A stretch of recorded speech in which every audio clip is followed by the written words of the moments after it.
大家好啊！今日我同大家分享一個有關龍門對位嘅訓練。呢個訓練可以有效改善龍門嘅移動速度同埋對位嘅準確度。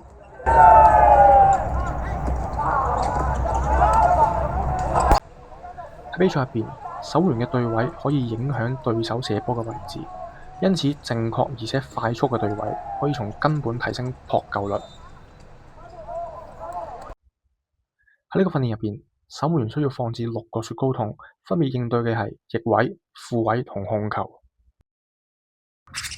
守門員由中間開始移向控球，再移去左副，落返去左翼，再返中間，然後就做另一邊。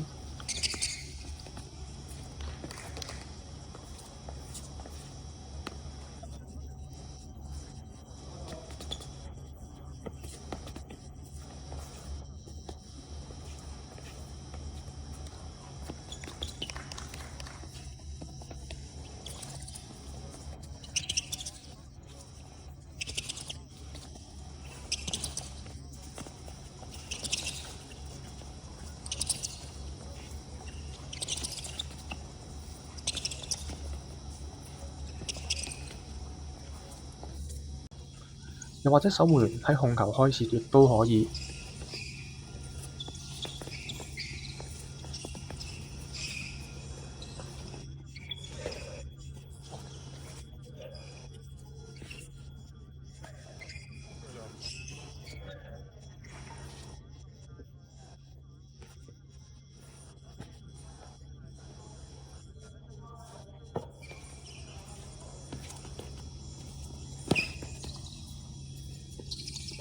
守門員可以將訓練分做4個回合一組，做3組。今日有關守門員對位嘅訓練分享就到呢度，多謝大家。